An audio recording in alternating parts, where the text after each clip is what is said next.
How you doing, everybody? Timmy from the Tactical Defender, and this vlog here is going to be my story about when I got my concealed carry license. I live in a very anti-gun state.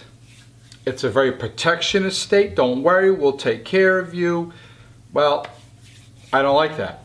And this is going to be my story about how I came about getting my license, why, and what my first handgun was.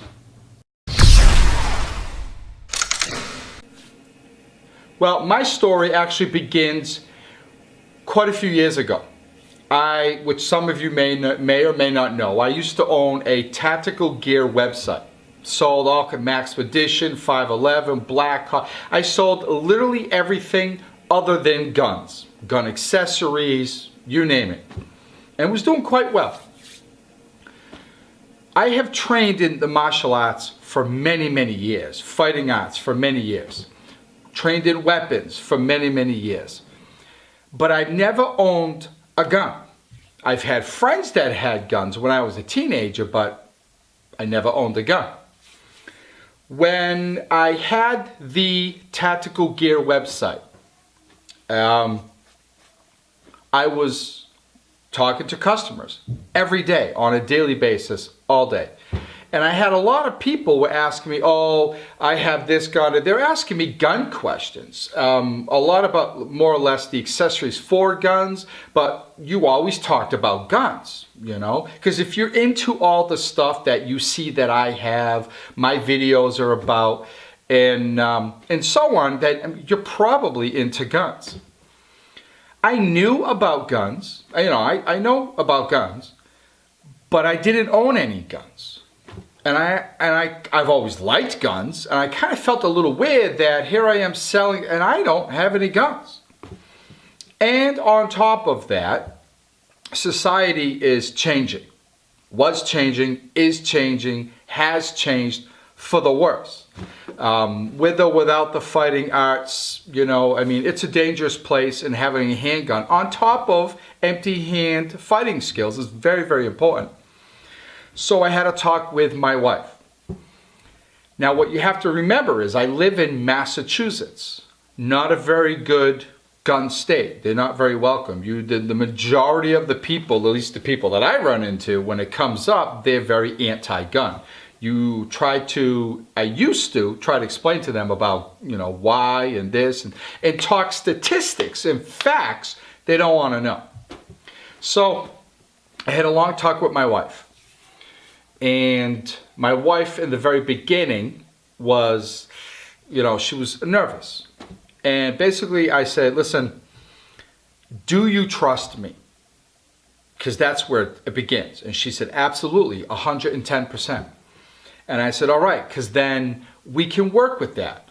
Let's talk about this. And I showed her statistics, and we talked, and so on. There was a big process. But the fact is, the guns, I refuse to own guns and not carry a gun. I refuse to not have guns in the house ready to go.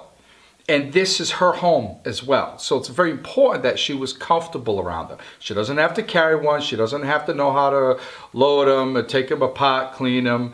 Doesn't even have to even touch it and shoot it. But I want her comfortable with the fact that I have guns. So anyway, we had a long talk, completely fine with it. Support from her, 110%. So I work at a hospital. We have state police officers that work in the hospital as security. And they are armed, they're state police. I know some other local police, and I've talked with them because I'm learning and I'm reading and I'm watching videos. I love YouTube. And asking all the questions that I can. And these are officers. Some of them no longer there, but these are officers with years of experience, have been around a very, very long time. And one of them became a very good friend of mine, was a town cop for a very long time, a detective, and then he was I want to say like a federal agent of some kind. There's a U.S. Marshal for a long time, and then became a state trooper, state police officer. we talked a lot about guns. He had a Smith & Wesson M&P 45. They used 45 caliber. I didn't want 45 caliber. I prefer 9, and I still do. Very happy with it. They all carried M&P. Now, I'm in Massachusetts. Smith & Wesson is actually within 1 hour from my house, roughly 45 minutes from my house. 45 minutes to an hour. So there was a lot of reasons why I went with the Smith & Wesson, based on everybody I talked with and so on. Now, I won't get into what, where, and when or why, but Glock is, for the most part, illegal in this state. You can have certain models before a certain date and so on. I talk to people and they say, I can get you any model you want, but for the most, I'm going with Smith & Wesson. And I did, and I've been very, very happy. So you have to take a course. The course was $100. I want to say it was maybe 5 hours, maybe 7 hours. Great course, wonderful. Learned a lot about handling gun. And now the course has since improved. You actually go shoot guns. Before you didn't do that. It was in a classroom the whole time. They had guns there and you learn to load them, a rack to slide, and everything else. But now it's better. You actually shoot a handful of guns. I got my certificate from there. That was $100. I then after that, I then go to the town here to apply. They want every photos, fingerprints, my firstborn. They want it was crazy, but this is what you had to do in this state to get a gun, and it was important for me to have a gun, and I wanted Class A, nothing less. Concealed carry, no restrictions, full capacity. I wanted the whole 9 yards.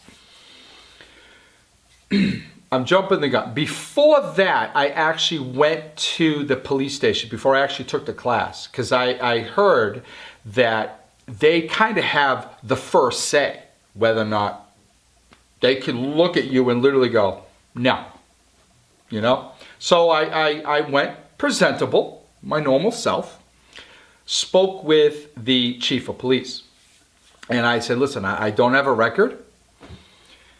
There was an incident when I was 16, and I told him about that. We had weapons, and he was all right with it. And I said, this is what I want, and this is what I want to do. And he literally said, I have no problem with that, providing your check it comes back okay and approved. Who knows? I could use you someday. I like that. Maybe I shouldn't have a gun, but I like that when I heard that. So I take the class, I do all that. I come back, I go to apply. That was another $100. Photos, the whole bit. I'm kind of trying to talk to the guy during the application, and he was very straight, narrow, and yeah. He also carried a Smith & Wesson 45, so yeah, I feel pretty good about Smith & Wesson. He told me 4 weeks. The average is 4 weeks. By the 5th week, because I said, will I know? And he said, no, if I don't get it. I was arrested one time because I was with some people. They had weapons, although I did not have any weapons on me.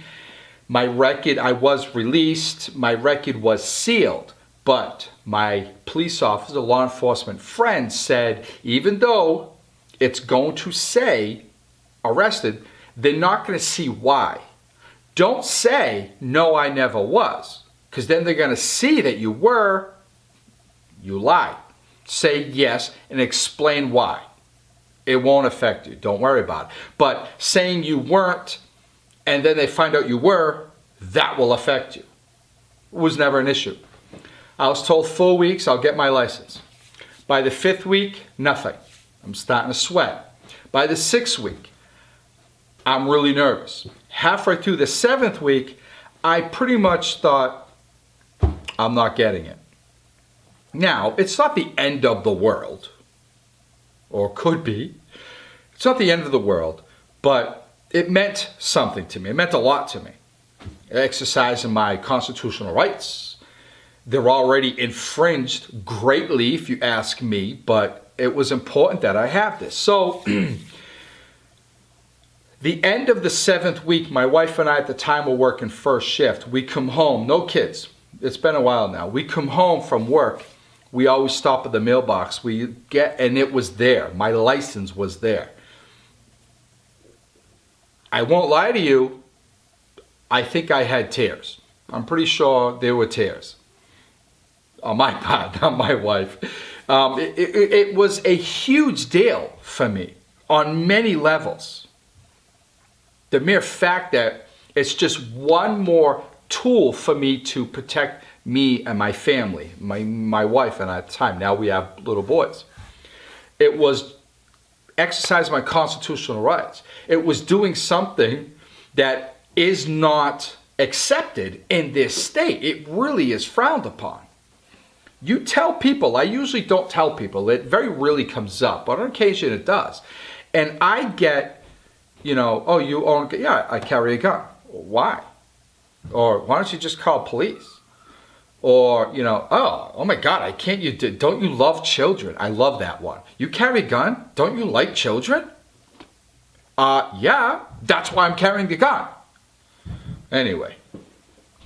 And it is, of course, this is first, knife, gun, probably last. Depending on the situation.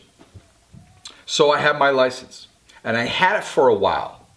There was a part of me, I was a little nervous to go buy a gun. I mean, you got to understand, that is such a huge commitment and responsibility. And if you don't think it is, maybe you shouldn't be carrying a gun. Seriously. That is such a huge commitment. Having something on you that can literally take a life, preferably a life that's trying to take your life, right? I took it very seriously, and I still do to this day. Very safe. I go to buy a gun. At the time, against everything I knew, everybody I talked to, I wanted the Ruger SR9C. Strictly on looks. Never heard a bad thing about it. Ruger's a fantastic company, but I really liked the Ruger SR9C. I call a local gun store nearby, and he says, yeah, we got them right here. I didn't want the silver one, the chrome, I wanted all black. Yep, we got them. Come on down. I go there. They don't have any. I asked, I said, you said you had some. I thought we did. Okay. The problem was, maybe that was their plan. The problem was that I was not leaving without my first handgun. They had the Smith & Wesson M&P 9 compact, which is exactly what it was like really my first choice. Then I went to the SR9C. And then when I saw the Smith M&P, maybe that was fate, if you believe in that. But I said, can I see that one? Looked at it, so and so and so. And needless to say, I walked out with it. My first holster was the Blackhawk Serpa holster. Now, I was selling gear at the time, so I could get really good discounts on stuff. That no longer applies. But I bought the the Smith & Wesson M&P 9 compact, and I bought myself from my own business the Blackhawk Serpa holster. Didn't like it at all. I definitely was wearing the wrong belt. I don't have one here, but I now have a thick, solid gun belt. You probably have seen my videos. I've done several videos on gun belts or weight-bearing belts, I like to call them. And I had this leather cheap belt from Walmart when I used to go to Walmart at the time, and the gun was like sagging out. It was bad. It was really bad. Carried it in a Versapack for a while.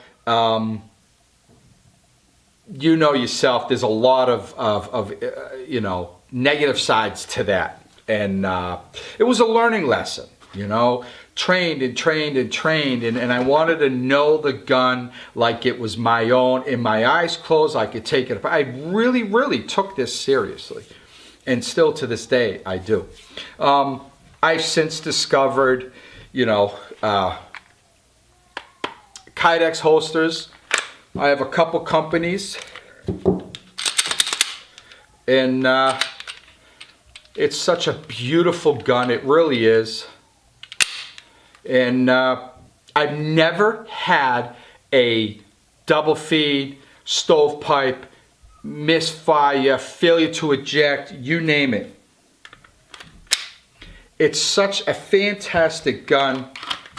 I've abused it and done a lot with it, and it always works. Always works. And that's on the range, in classes, my own training. Hopefully it will remain that way the day I have to use it. Hopefully that day never comes. I do walk around. I have the weight-bearing belt. I do have multiple very nice Kydex holsters, protect the trigger guard. I do now, I have been for a long time, carrying a round in the chamber. It's hot, ready to go. Again, based on classes, statistics, stories of hundreds, if not thousands of stories.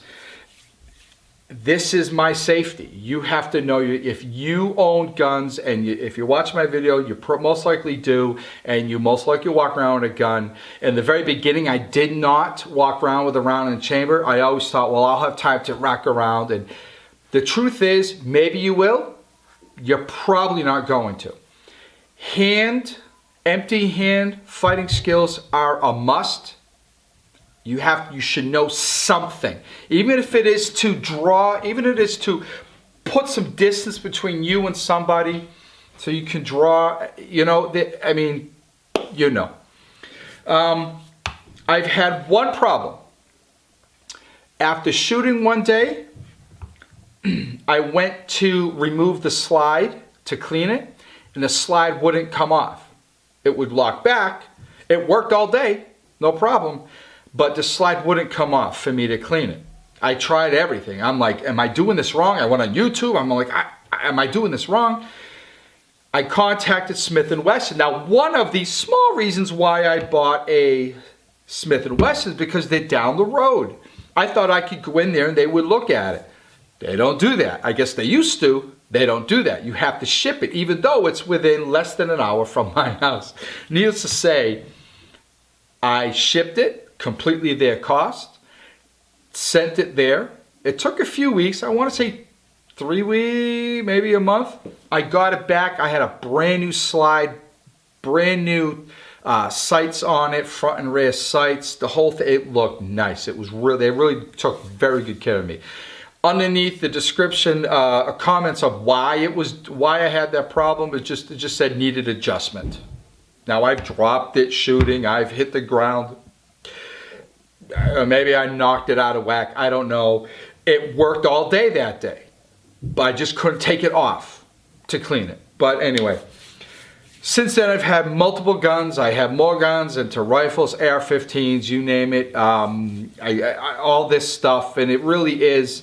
I have 2 little boys now. One is 10 months old at the time of this video right now. One is 10 months old. One is 2 years and 10 months. They will be brought up with guns, around guns, and learn safety first. We'll go shooting. We'll start with a little 22, maybe BB guns, pellet guns to be, you know.